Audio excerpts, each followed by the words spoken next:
அன்பு மாணவர்களுக்கு வணக்கம். நாம் இன்று காண இருப்பது மரபு பிழைகளை நீக்கி எழுதுக. நாம்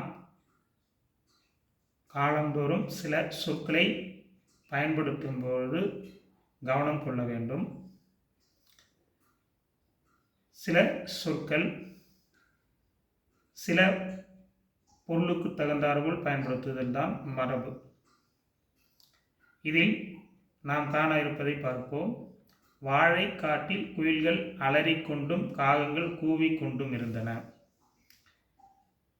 நாம் பேசுகிறோம் என கூறிவிடுகிறோம்.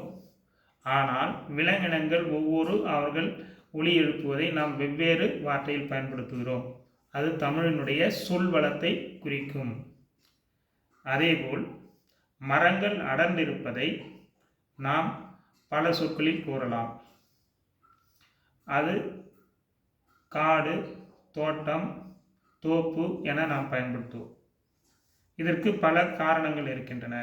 தானாக மரங்கள் வளர்கின்ற அல்லது அடர்த்தியாக இருக்கின்ற, அழிக்காமல் இருக்கின்றதை காடு என கூறுவோம். ஒரே மரங்கள் அடர்த்தியாக இருப்பதை தோப்பு என கூறுவோம். வருடந்தோறும் புதுப்பித்த செய்து மரங்களை வளர்ப்பதை நாம் தோட்டம் என்போம். அவ்வாறு இதில் வாழை காட்டில் குயில்கள் அலறிக்கொண்டும் காகங்கள் கூவிக்கொண்டும் இருந்தன என்கின்ற இந்த சொற்றொடரில் உள்ள மரபு பிழையை நாம் நீக்க வேண்டும். வாழை என்பதை நாம் வருடந்தோறும் அதை மாற்றுவோம் அல்லது செய்வோம். அதனால் அதை வாழை தோட்டம் என கூற வேண்டும், காடு என கூறக்கூடாது. குயில்கள் அலறுதல் என்பதை செய்யாது, கூவுதல் என நாம் அதை கூற வேண்டும். அதேபோல் காகங்கள் கரைதல் எனதான் கூற வேண்டுமே தவிர கூவுதல் என கூறக்கூடாது. ஆக இந்த சொற்றொடரில் 3 பிழைகள் இருப்பதை நாம் மாற்றி எழுத வேண்டும். அதாவது காடு என்பதை தோட்டத்திலும், அலறி என்பதை கூவி எனவும், கூவி என்பதை கரைந்தும் என மாற்றுதல் வேண்டும். வாழை தோட்டத்தில் குயில்கள் கூவிக்கொண்டும் காகங்கள் கரைந்து கொண்டும் இருந்தன. அதேபோல் நாம் பொதுவாக சாப்பிடுதல் என கூறுவோம், பால் குடித்தான் என கூறுவோம். ஆனால் அவ்வாறு கூறுவது தவறு.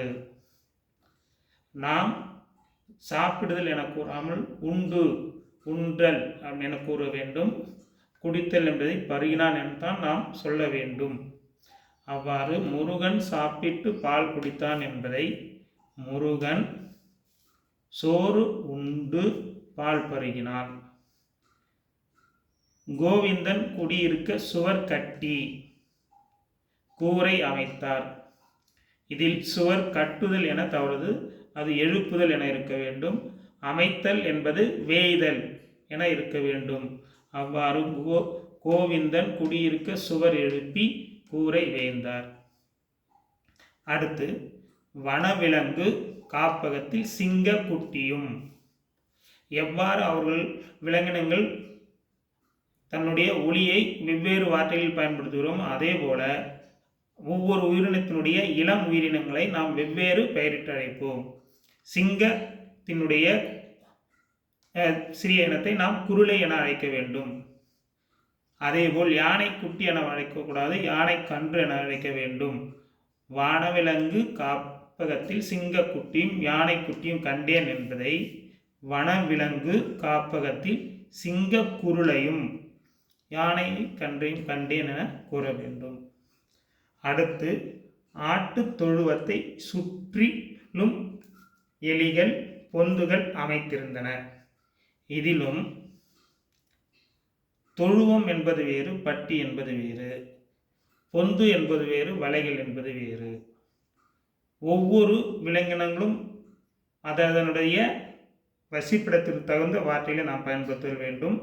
அதன்படி ஆட்டுப்பட்டியை சுற்றி எலிகள் வலைகள் அமைத்திருந்தன என எழுத வேண்டும். அதேபோல் பனை மட்டையால் கூரை வைத்திருந்தன. இதை நாம் பனை ஓலையால் கூரை வேய்ந்தார் என எழுத வேண்டும். பனை ஓலையால் கூரை வேய்ந்தனர். இவ்வாறு நாம் தொன்று தொட்டு பழகியோர் என்ற மரபான வார்த்தைகளுக்கு பதில் வேறு வார்த்தைகள் வந்தால் அதை மாற்றி எழுதுவதுதான் மரபு பிழைகளை நீக்கி எழுதுக. இதில் நாம் கவனித்து எழுதினால் அதிக மதிப்பெண்களை பெறலாம். நன்றி.